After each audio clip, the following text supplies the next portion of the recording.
ಈ cinema ನೋಡ್ಕೊಂಬಂದೆ. Hi, ಎಲ್ರಿಗೂ ನಮಸ್ಕಾರ. ಸಿನಿಮಾ ನೋಡ್ಕೊಂಬಂದೆ. ಒಂದು ಸಂತೋಷದ ವಿಷಯ ಏನು ಅಂತ ಹೇಳಿದ್ರೆ, ಇದರಲ್ಲಿ ಧನಂಜಯ್ ಅವರ ಪಾತ್ರ ಬಗ್ಗೆ ಮಾತಾಡಲೇಬೇಕು.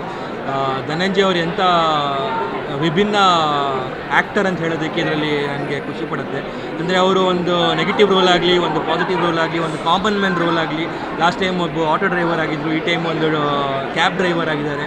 ಎಲ್ಲ ಪಾತ್ರಗಳಲ್ಲೂ ಎಷ್ಟು ಚೆನ್ನಾಗಿ ಅವರು ತೊಡಗಿಸ್ಕೊಂಡು ಅವ್ರು ಎಷ್ಟು ಚೆನ್ನಾಗಿ ಕಾಣಿಸ್ಕೊತಾರೆ ಆ್ಯಂಡ್ ಎಷ್ಟು ಕನ್ವಿನ್ಸಿಂಗ್ ಆಗಿ ಅವ್ರು ಕಾಣಿಸ್ಕೊತಾರೆ ಅನ್ನೋದು. ಆಮೇಲೆ ಸಿನಿಮಾ ಬಗ್ಗೆ ಬಂದರೆ ಒಂದು ಆ್ಯಕ್ಷನ್ ಇದೆ, ಎಂಟರ್ಟೈನ್ಮೆಂಟ್ ಇದೆ, ಥ್ರಿಲ್ಲಿಂಗ್ ಎಲಿಮೆಂಟ್ ಇದೆ, ಏನಾಗ್ಬೋದು ನೆಕ್ಸ್ಟ್ ಅನ್ನೋದೊಂದಿದೆ. ಕಂಪ್ಲೀಟ್ ಒಂದು ಫ್ಯಾಮಿಲಿ ಫಿಲ್ಮ್ ಅಂತ ಹೇಳ್ಬೋದು. ಆ್ಯಂಡ್ ಕನ್ನಡ ಸಿನಿಮಾಗೆ ಇಂಥ ಒಂದು ಸಿನಿಮಾ ಈ ಥರ ಒಂದು ಸಿನಿಮಾ ಬೇಕಾಗಿತ್ತು. ಆ್ಯಂಡ್ ಕರೆಕ್ಟ್ ಟೈಮ್ ಬಂದಿದೆ. ಎಲ್ಲರೂ ಬನ್ನಿ, ಥಿಯೇಟ್ರಲ್ಲಿ ಸಿನಿಮಾ ನೋಡಿ. ಈ ಸಿನಿಮಾಗೆ ಎಲ್ಲರೂ ಸಪೋರ್ಟ್ ಮಾಡಿ. Thank you. ಇದು ತುಂಬ ವಿರಳವಾಗಿರುವಂಥ ಒಂದು ವಿಷಯ, ಅಂತ ಒಂದು ಪ್ರಾಮಾಣಿಕತೆಯ ಟಾಪಿಕನ್ನು ಇಟ್ಕೊಂಡು ಮಾಡಿರುವಂಥ ಸಿನಿಮಾ ಕೋಟಿ. ಪ್ರಾಮಾಣಿಕತೆ ಎಷ್ಟು ವಿರಳನೋ ಈ ಸಿನಿಮಾ ಕೂಡ ಒಂದು ಅಷ್ಟೇ ವಿರಳವಾದಂಥ ಒಂದು ಸಿನಿಮಾ ಅಂತ ಹೇಳ್ಬೋದು. ಪರಮೇಶ್ ಗುಂತ್ಕಲ್ ಅವರು ಮೊದಲನೇ ಸಾರಿ ಸಿನಿಮಾ ಮಾಡಿದ್ದಾರೆ ಅಂತ ಅನ್ನಿಸ್ತಾ ಇಲ್ಲ. ತುಂಬ ಎಕ್ಸ್ಪೀರಿಯನ್ಸ್ ಡೈರೆಕ್ಟರ್ ಥರ ಕಥೆಯನ್ನು ತುಂಬ ಚೆನ್ನಾಗಿ ಬಂದ್ ಮಾಡಿದ್ದಾರೆ. ಕಾಮನ್ ಮ್ಯಾನ್ ಕಥೆಯನ್ನು ಸ್ಕ್ರೀನ್ ಮೇಲೆ ತುಂಬ ಚೆನ್ನಾಗಿ ತಗೊಂಡು ಮಾಡಿದ್ದಾರೆ. ಆ ಪಾತ್ರಗಳಿಗೆ ದಾಳಿ ಧನಂಜಯ ಅವರು ಕೋಟಿ ಮತ್ತು ದೀನು ಸಾವ್ಕಾರ್ ಪಾತ್ರದಲ್ಲಿ ನಮ್ಮ ರಮೇಶ್ ಚಂದ್ರ ಅವರು ತುಂಬ ಅದ್ಭುತವಾಗಿ ನಟಿಸಿದ್ದಾರೆ ಅಂತ ಹೇಳ್ಬೋದು. ಮೋಕ್ಷ ಕಶ್ಯಪ್ ತುಂಬ ಚೆನ್ನಾಗಿ ಆ್ಯಕ್ಟ್ ಮಾಡಿದ್ದಾರೆ. ಬೇರೆ ರೀತಿಯಾದಂಥ ಒಂದು ಫೀಲ್ ಕೊಡುವಂಥ ಸಿನಿಮಾ. ನಮ್ಮನ್ನು ನಾವು ಒಂದು ಸರಿ ಆ ಪಾತ್ರಗಳಲ್ಲಿ ಕಂಡುಕೊಳ್ಳುವಂಥ ಒಂದು ಸಿನಿಮಾ ಮಿಸ್ ಮಾಡಿದೆ. 1.5 ಕೋಟಿ ಇದ್ದೀವಿ, 50 ಲಕ್ಷ. ಸೊ ಈ ಮಿಡ್ಲ್ ಕ್ಲಾಸ್ ಹುಡುಗರಿಗೆ ಅರ್ಧ ಕೋಟಿ ಕನಸನ್ನು ಕಾಣಿಸಿ ಆ ಅರ್ಧ ಕೋಟಿನ ಗೆಲ್ಲೋ ಅಂತ ಸಾಮರ್ಥ್ಯನ ಕೊಟ್ಟು, ಬೆಂಬಲನ ಕೊಟ್ಟು ಗೆಲ್ಲಿಸೋ ಹಾಗೆ ಮಾಡಿದ್ದು ನಮ್ಮ ಪರಮೇಶ್ವರ್ ಗುಂಟ್ಕಲ್ ಅವರು. ಆ್ಯಂಡ್ ಒಬ್ಬ ಪತ್ರಕರ್ತನಾಗಿದ್ದು, ಅದರ ನಂತರ ಒಂದು TV ಚಾನಲ್ ವ್ಯವಸ್ಥಾಪಕನಾಗಿದ್ದು, ಅದರ ನಂತರ ಪ್ರತಿ ಹಂತದಲ್ಲೂ ಕೂಡ ಅವರ ಛಾಪನ್ನು ಪ್ರತಿ ಕ್ಷೇತ್ರದಲ್ಲೂ ಮೂಡಿಸ್ಕೊಂಡು ಬಂದಿದ್ದಾರೆ. ಇವತ್ತು ಸಿನಿಮಾ ರಂಗಕ್ಕೆ ಕಾಲಿಟ್ಟಿದ್ದಾರೆ ಒಬ್ಬ ನಿರ್ದೇಶಕನಾಗಿ, ಅದರಲ್ಲೂ ಕೂಡ ಗೆದ್ದಿದ್ದಾರೆ ಅನ್ನೋದಕ್ಕೆ ಯಾವ ಸಂಶಯನೂ ಇಲ್ಲ. ಯಾಕಂತ ಹೇಳಿದ್ರೆ ಪಕ್ಕಾ ಕಮರ್ಷಿಯಲ್ ಪೈಸಾ ವಸೂಲ್ ಸಿನಿಮಾ. ಈ ಥರದ ಒಂದು ಸಿನಿಮಾ ನೋಡಿದ್ರೆ ಭಾಳ ಸಮಯಗಳಾಗಿತ್ತು ಕನ್ನಡ ಚಿತ್ರರಂಗದಲ್ಲಿ. ನನಗಂತೂ ಅದನ್ನು ನೋಡೋಂಥ ಒಂದು ಅವಕಾಶ ಸಿಕ್ಕಿದೆ.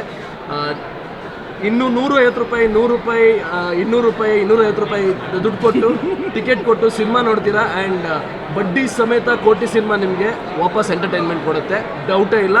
ಹತ್ತಿರದ ಚಿತ್ರಮಂದಿರಗಳಲ್ಲಿ ಬನ್ನಿ ಆ್ಯಂಡ್ ಸಿನಿಮಾ ನೋಡಿ, ಈ ಸಿನಿಮಾನ ಗೆಲ್ಲಿಸಿ. ಇನ್ನು ಉಳಿದಿರೋ 50 ಲಕ್ಷಗಳು ಮಾತಾಡ್ತವೆ.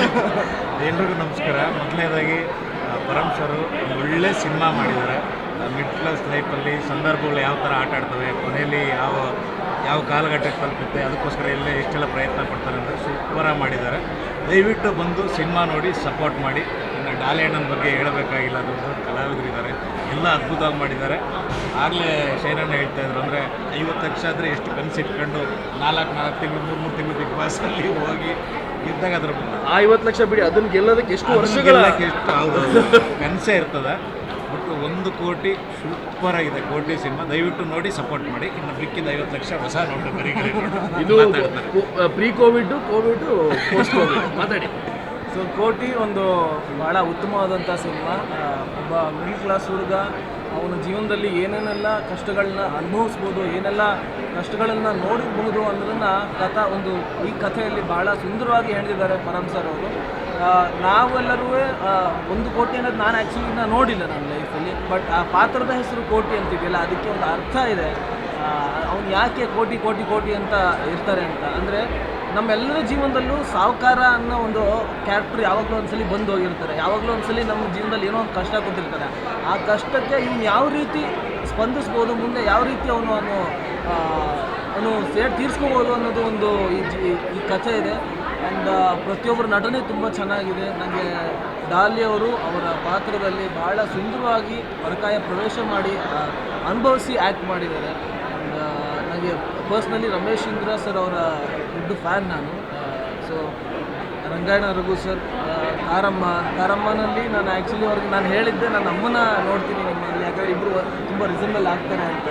ಸೊ ಅವರು ಕೂಡ ಅಷ್ಟೇ, ನನಗೆ ಒಬ್ಬ ಮಿಡ್ಲ್ ಕ್ಲಾಸ್ ಹುಡುಗನ ತಾಯಿ ಕಾಣ್ತಾರೆ ಅವರು ನನಗೆ. ಸೊ ಒಟ್ಟಾರೆಯಾಗಿ ಸಿನಿಮಾ ತುಂಬ ಚೆನ್ನಾಗಿದೆ. ದಯವಿಟ್ಟು ಎಲ್ಲರೂ ಥಿಯೇಟ್ರಿಗೆ ಬಂದು ಸಿನಿಮಾನ ನೋಡಿ. 6 ತಿಂಗಳಿಂದ ಒಳ್ಳೆ ಕನ್ನಡ ಸಿನಿಮಾ ಬಂದಿಲ್ಲ ಅಂತ ತುಂಬ ಬೇಡಿಕೆ ಇತ್ತು ಕನ್ನಡ ಜನತೆಗೆ. ಒಳ್ಳೆ ಸಿನಿಮಾ ಬಂದಿದೆ, ದಯವಿಟ್ಟು ಬನ್ನಿ. 2024 ಕನ್ನಡ ಚಿತ್ರರಂಗಕ್ಕೆ ಒಂದು ಹೊಸ ಬ್ಯಾಡ್ ಬಾಯ್ನ ಕೊಟ್ಟಿದ್ದಾರೆ ರಮೇಶ್ ಇಂದ್ರ. ಆ್ಯಂಡ್ ಅದ್ರ ಜೊತೆಗೆ ಈ 1.5 ಕೋಟಿಯಿಂದ ಕೋಟಿ ಸಿನಿಮಾಗೆ ಜಿ ಕನ್ನಡ ನ್ಯೂಸ್ ಈಗ ನಿಮ್ಮ ಮನೆಯಲ್ಲೇ ನೋಡಿ. ಎಲ್ಲ ಕೇಬಲ್ಗಳಲ್ಲಿ ಈಗ ಲಭ್ಯ. Sun Direct 292, Jio TV 1334, U digital 162, city cable 51, GTPL 17, Abhishek cables 821, rock line telecommunication 51, Shri Basaveshwara number 60, Vinayaka digital number 53, in digital number 896ರಲ್ಲಿ.